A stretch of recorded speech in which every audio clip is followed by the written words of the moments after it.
Hello and welcome to this episode of Political Adda. We have with us political commentator and columnist Anand Kochukudy. Welcome to ThePrint. Thank you. And we have with us our political editor DK Singh. Well, Prime Minister Narendra Modi has been on a 2-day visit to Kerala. This is his second visit. He had visited earlier on January 3rd. Well, what exactly this visit signifies? What political analysis can be drawn from this? For all this, we have with us Anand Kochukudy, who is going to explain to us what exactly the itinerary to begin with signifies. So, if you can explain to our viewers, considering he visited 2 temples, he met a number of leaders, he will be meeting the BJP cadre. So, if you just look at his itinerary to begin with, what does it mean? Well, the most significant thing is that this is the second visit of the Prime Minister in just 2 weeks. And this is something that hasn't happened ever in the history of, any Prime Minister, any party, for a Prime Minister to visit a state like Kerala, a state that's lying so far south. So it actually shows how important Kerala is to the scheme of things of the BJP in this election, the forthcoming election. They have earmarked 160 seats, as you well know, that seats that they have never won, and they have a chance of winning. And they see Thrissur and probably a couple of more seats, Thiruvananthapuram and Pathanamthitta, as seats which can be won. And significantly, Thrissur is one seat where the BJP has concentrated its most, because they have a good candidate there. So, if you're asking me about the itinerary, then it goes to show how the BJP is trying to cater to all the segments, from their Hindu segment, their traditional voters, to their labhartis. They are concentrating on their labhartis. They've asked people to go out and meet and find out these labhartis, whoever are getting the beneficiaries of the Prime Minister schemes, the central government schemes. So they are trying to cater to all these segments and to get more and more people into their catchment, into their water base. So they are trying to add as many voters to their potential voters list. So and also the Prime Minister, his messaging, as you know, that he has on the one hand there's development, and on the other there is the Hindutva element to it. But in Kerala, the Hindutva is piped down quite a bit, but because the Christian voters and the Christian segment is a very important part of the calculation, and to win Thrissur, the Christian voters would be completely, their voting would be very key to winning Thrissur. Anand, before I come to these Christian voters and how important they are, let me start with the seats BJP is actually eyeing. What Neelam has written about, there are at least half a dozen seats they are eyeing, and some of these seats are very interesting. So, if you look at, you talked about Pathanamthitta. Now, BJP's vote share from 2014 to 2019 went up from 16 to 29%. That is an increase of 13 percentage point. Although, if I look at Congress and CPM vote share, it has not changed much. But in other seats, Thrissur you talked about. Now, Thrissur again, BJP from 11% in 2014, the BJP got 28%, it more than doubled, an increase of about 17% percentage point votes. And interesting thing is, when we are talking about an increase in BJP's seat, I am looking at the CPI share. Now, CPI got 42% votes in 2014, which came down to 31% in 2019. So, basically the BJP's gain in Thrissur was almost entirely at the cost of the CPI and smaller parties, because Congress got 38% in 2014, 40% in 2019. So, there is not much of difference in Congress's votes. Left votes shifting to the BJP. I am looking at Thiruvananthapuram again. BJP's vote, it has been almost constant, 32% in 2014, 31% in 2019. But where the BJP is seeing hope is, in 2014, the Congress vote share was just 34%. When Thrissur won, there was a difference of just 2 percentage points. In 2019, the difference went up to 10%. So, Congress got 41%, BJP got 31%. Fourth seat they are looking at is Attingal. Again, BJP's vote share there went up from 10.5% to 25%. That's a big deal. And again, what we see in Attingal is CPM's vote share went down from 46% to 34%. It went down by 12%. Congress's vote share remained the same, 38% in both elections. CPM's vote share went down. And obviously, the BJP gained at the cost of the CPM. So, if you look at these data points, do you see a Sabarimala effect there in 2019, where the left is losing its votes to the BJP? Yeah, definitely. There is the Sabarimala effect. There is also another pattern in Kerala that in Lok Sabha elections, the people are likely to vote for Congress. I mean, rather than the left. The Congress has an advantage when it comes to Lok Sabha elections. The only exceptions have been 1967 and 2004. Except 1967 and 2004, post independence or post the formation of the state, every election Congress has dominated the left when it comes to Lok Sabha elections. Although the governments have changed in alternate elections until 2021. So this is something, there's a pattern to that. And definitely the Sabarimala effect was definitely there. In 2014, the left had 8 seats, if I'm right. And yeah, Congress was 12, left was 8, yes. Yeah, and it came down to 1. And even that seat was won, it was barely won, less than 10,000 votes. So the Sabarimala effect was there. Definitely it was there. And also there was another expectation from the people of Kerala. If you check the last election data, you can see that both Tamil Nadu and Kerala voted for Congress, or they didn't vote for the BJP in the northern states, even in Karnataka. You can see that people voted for the MDA or the BJP, while in Kerala and Tamil Nadu they voted for the Congress or the UPA, which existed then. So people had to choose between Congress and CPM. They knew that both these parties would go there and be in the same alliance or whatever you call it. So people thought that maybe it's better to vote for the Congress if they are voting for a Congress-led government. So that is the logic. But this can change this time. That logic may not work this time because people voted in that election after seeing the pattern in Madhya Pradesh, Chhattisgarh, Rajasthan, where the Congress had won last time.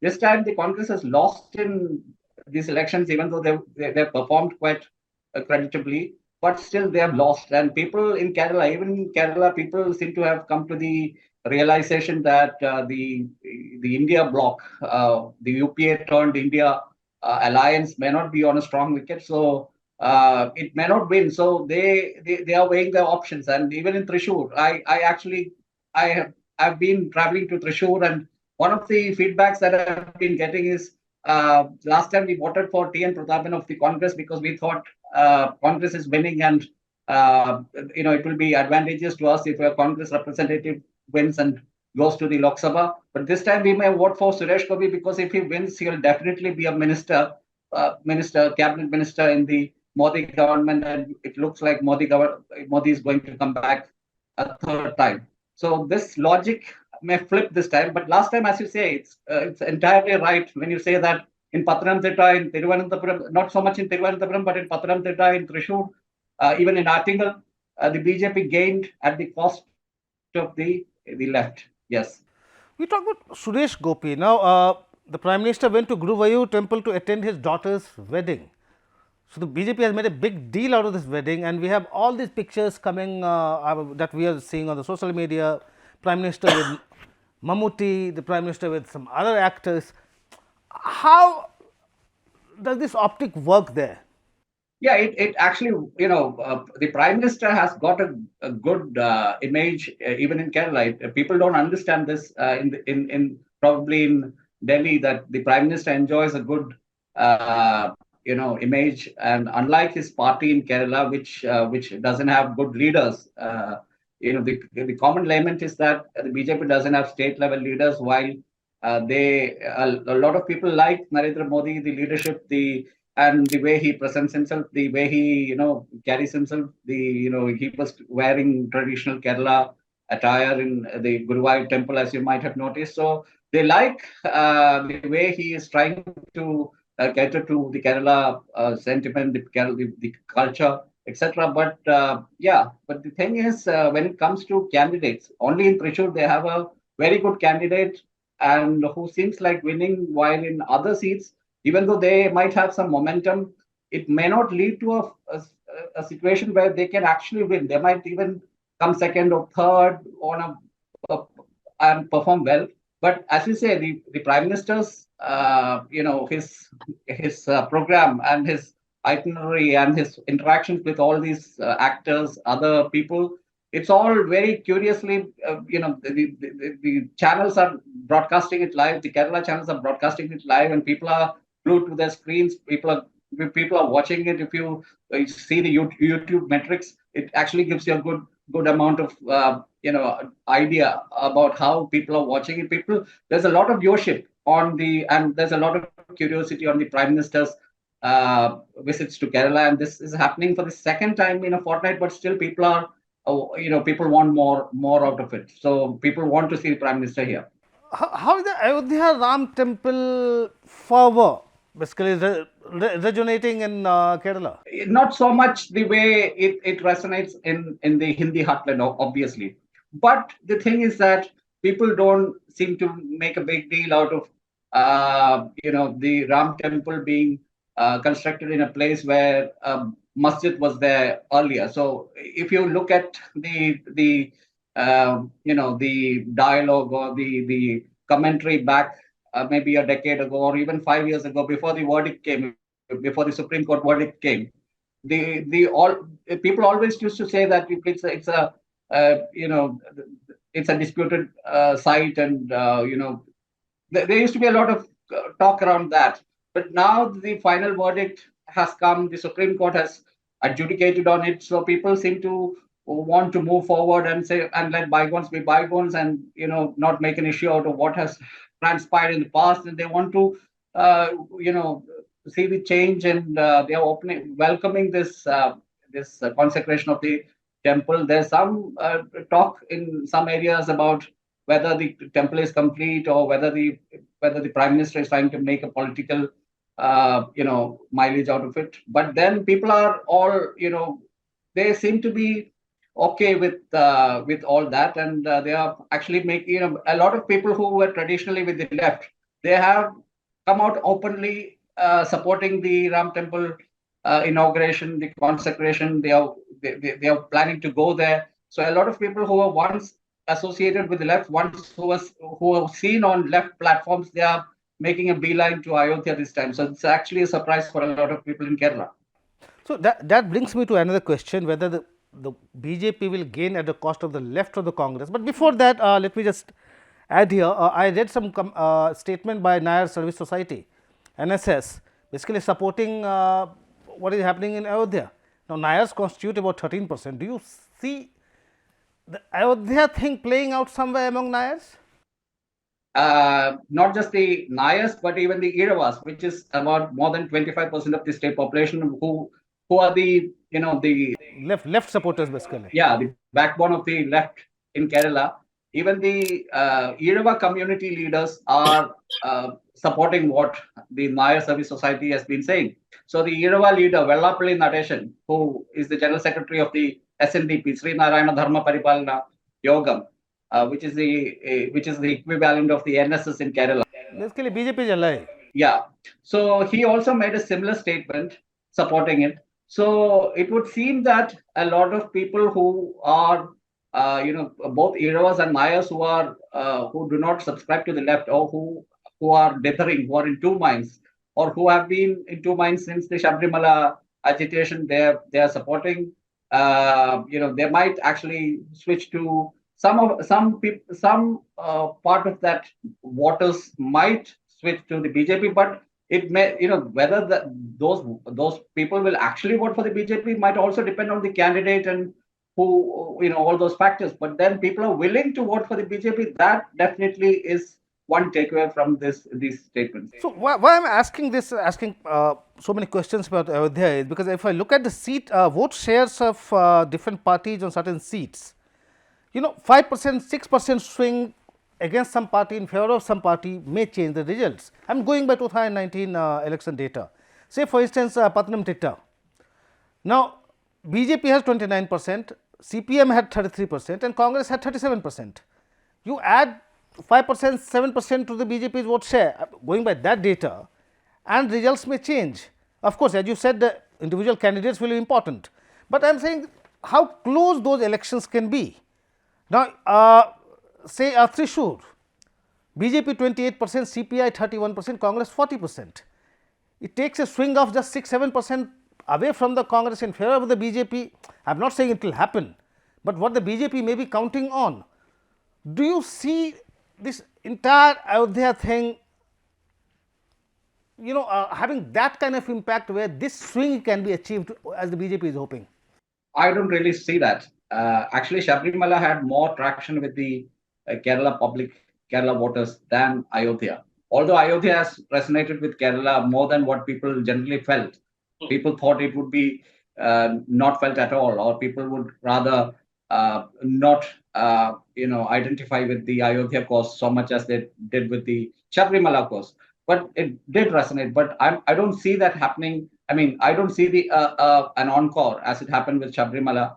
But Thrissur is one very interesting seat because they have a candidate there. And he looks like, he has the momentum. He not only contested in the Lok Sabha election last time, Suresh Gopi, he's an actor. He also delivered a couple of hits recently. He also contested in the assembly election that followed.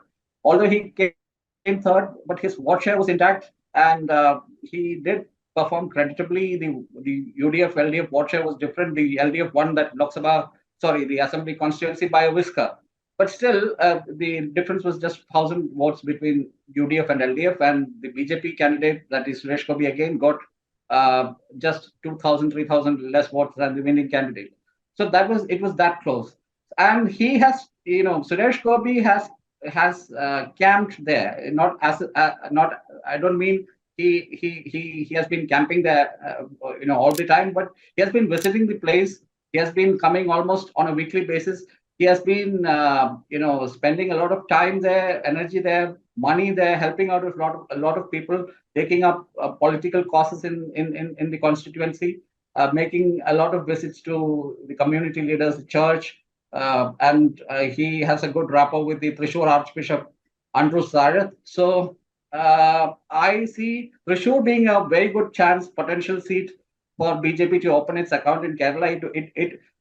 Opening account in Thrissur, unlike in Thiruvananthapuram or Pathanamthitta, would be huge, because in Thrissur, BJP cannot win without Christian votes. It would mean that BJP would have won a sizable segment of Christian votes to win Thrissur, and that might actually spell a huge, warning to the UDF in Kerala, because that is the bedrock of their, the constituency that votes for them. The Christian voters are very crucial to the UDF. So if the BJP wins Thrissur, which it has a good chance of winning, that actually has so many ramifications. But coming to your original question, I don't see Ayodhya playing that kind or having that kind of impact where BJP can increase its vote share by 5 to 7%, as we say in swing in seats that you mentioned, Pathanamthitta, Thiruvananthapuram, Attingal. I don't see that happening. One of the reasons Rahul Gandhi started his Bharat Jodo Nyaya Yatra from Imphal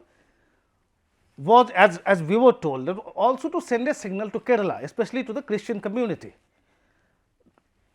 Is Manipur having that kind of impact on Kerala politics, especially among Christians? See, there's this thing called, your enemy's enemy is your friend. That kind of logic works out for a significant number of Christian community in Kerala. So they have had issues with the Muslim community in the last 5 to 7 years, and a significant number of them have, people, I don't want to use the word Islamophobia, but then it has worked out in such a manner. But what happened was that Manipur put a spark in that kind of momentum that was, benefiting the BJP. So what happened was that before Manipur, before the what transpired in Manipur was, before that, the BJP had established quite a good relationship with the Christian clergy, their bishops. But the Manipur incident actually was a roadblock for them. So even though post Manipur now, it's there's some time has lapsed. But even then, Manipur is a significant wound for the Christian community, because they felt that they've been targeted there.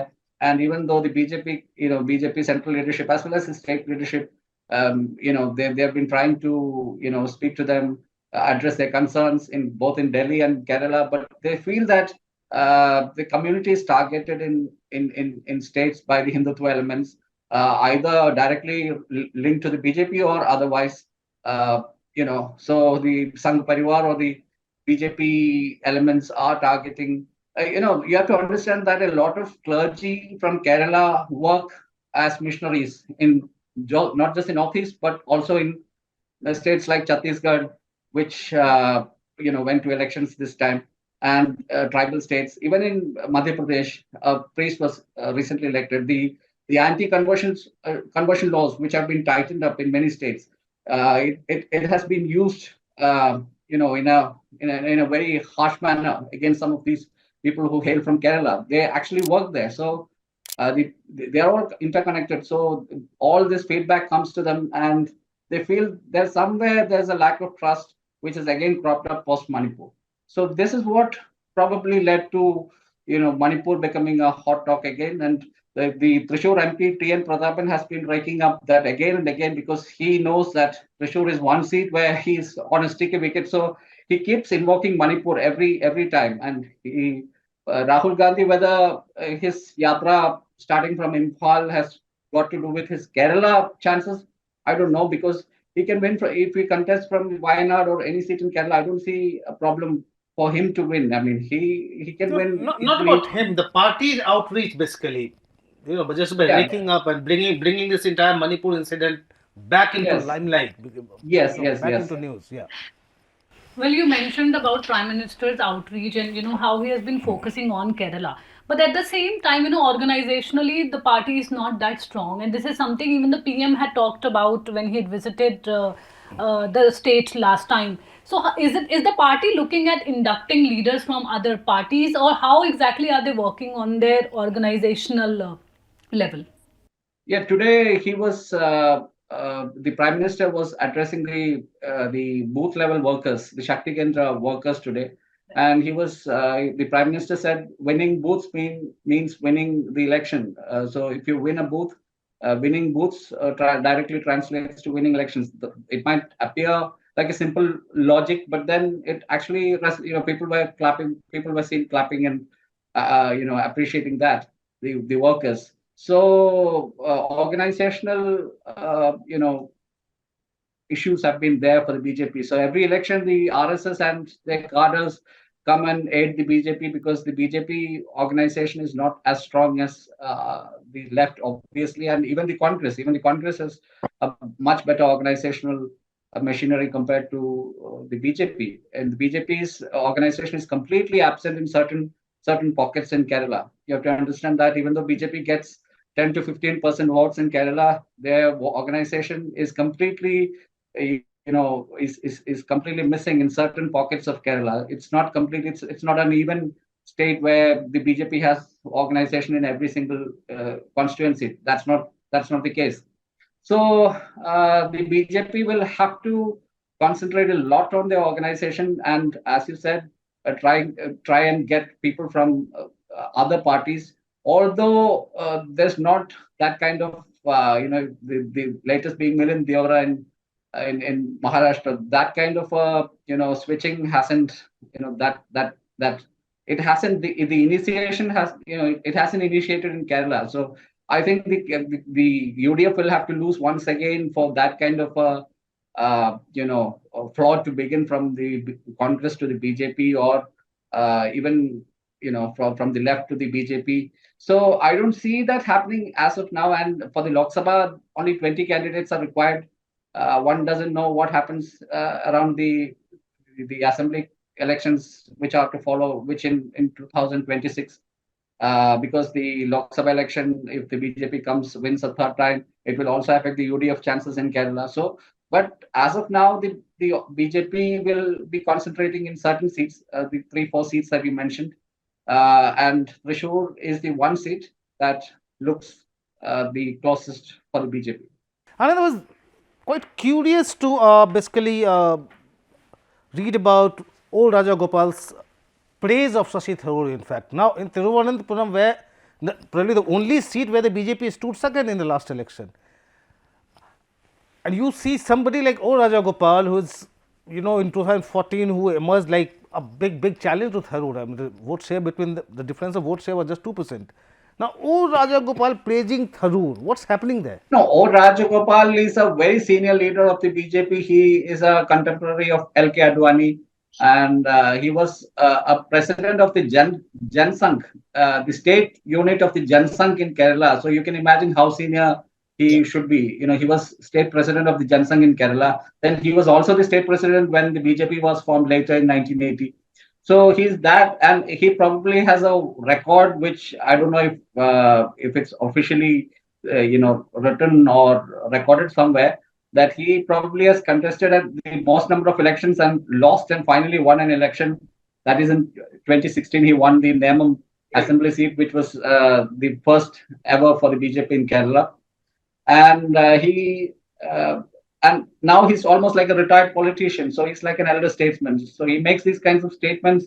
Shashi Tharoor has an image which transcends the traditional Congress voters. So he's liked by even the BJP supporters. So people who may like Modi, Prime Minister Modi in Thiruvananthapuram, may actually end up voting for Shashi Tharoor in the same constituency, because Shashi Tharoor is again loved and respected by the same water base. So in Thiruvananthapuram, O. Rajagopal was a very good candidate, but once he became too old and he had to step away and somebody else came to fill his shoes, the BJP couldn't exactly replicate that kind of a candidate. O. Rajagopal, he took a moderate position in Kerala state politics, unlike the hardcore, the hardliners, the other hardliners. K. Surendran, for example, is state president as of now. They are all seen as hardliners. Or Rajagopal was like a Vajpayee like politician who would take these more moderate positions which would appeal to the Kerala's middle class, and that's why he has that kind of an image where and also now he's an elder statesman, so he makes these kinds of statements. Yeah, it wasn't appreciated by the BJP leaders in Kerala, so he had to go and make a U-turn on that. He somersaulted and he said it in jest, and he didn't mean it. But obviously, that actually affects the BJP's chances more in Thiruvananthapuram. And as of now, they don't have a candidate there, although I hear that Rajiv Chandrasekhar might contest from Thiruvananthapuram for the BJP. Anand, I know you have to go for another show, so just last question from me. Please give us an overview of how Kerala politics has changed since 2019. Now we are heading into the Lok Sabha election. How have things changed on the ground? Well, overall politics, the BJP has improved its chances quite a bit because it has been ruling Delhi, it has been ruling the national politics, but that kind of same impact may not be there in Kerala as much as it has in other states, because the Kerala BJP lacks leaders with mass appeal, and the BJP's chances have improved. But even today, Kerala is a bipolar state where the contest is between the UDF and the LDF. The LDF winning a second time has changed things quite a bit. So the next election is going to be very crucial. That is the assembly election in 2026, because the left is, fighting an anti-incumbency of 10 years. The BJP is on the ascendant, but still not close to, winning seats, although their vote share might actually go up. The UDF is fighting a do or die election in 2026, because if it loses again, then the election might turn between the CPM or the left and the BJP in Kerala, and probably the state BJP leaders are waiting for that, that period, that period to lapse, because they can't, the current, the difference between the BJP and the UDF and the LDF in Kerala is quite huge. So it's not easy to bridge that gap. And the Christian community is their hope. They feel that the Christian community will switch from the UDF to the BJP, and it will be an Irava plus Muslim combination for the LDF, while the Hindu plus Nair plus Christian combination for the BJP in the times to come in post 2026. This is the BJP's calculation, although it's heavily dependent on the UDF losing in 2026. It's all predicated on that. And that's why you hear Congress leaders alleging a nexus between the BJP and the left. I mean, some kind of understanding between those two parties. Yeah, I mean, today the Manorama Daily, which is which has the maximum circulation in Kerala, the Malayalam vernacular daily, Malayalam Manorama, they carried a picture of the Chief Minister of Kerala and the Prime Minister saying that this was unexpected. So the Chief Minister wasn't expected to greet the Prime Minister at the airport and to receive the Prime Minister at the airport. It was a last minute decision. So they put out a caption, very interesting caption saying, so giving some kind of, hint to the reader to make what of. So, the thing is there, that thing is there. People make their own conclusions. They draw their own conclusions about some kind of quid pro quo, because there are lots of cases while the CBI, ED are all not so much active in Kerala, although there are so many cases to pounce upon. So, yeah, there is that kind of rumors going on all the time. Well, thank you so much, Anand. I'll just end with this question that, you've been talking about the kind of support that the BJP will require from the Christian community. But, during the assembly elections also, we saw this entire issue about love jihad. That didn't seem to have resonated the way it would have. So what exactly do you think the BJP will have to do in terms of reaching out to the Christian community? The PM has, he had invited a number of people from the Christian community to his residence. There have been special programs that, the BJP has started at the state level also. But as, DK sir pointed out, that the Manipur factor is a major one. So do you think that, the BJP will be able to sort of bridge that gap? Yeah, Neelam, the thing is, the Kerala clergy, they are active all across India. So the BJP will have to send a signal to the Sangh Parivar, Hindutva, broader elements that they'll have to, the Sangh Parivar will have to change the tack on the Christian community quite a bit for the BJP to win in Kerala, because otherwise, it's all, they're all interconnected. So if the Christian community is targeted in certain states, in the tribal belt, in the northeast, in the Hindi belt, it will all have ripple effects back in Kerala. So if the BJP is really serious about winning Kerala, they'll have to do that rather than doing all these, the peripheral things or these dinner meetings, these, rather than all those things. The BJP will have to be, will have to speak to the Sangh Parivar and take them on board on their Kerala mission. Well, thank you so much for giving us your time and for this detailed analysis. Thank you, DK sir. Thank you.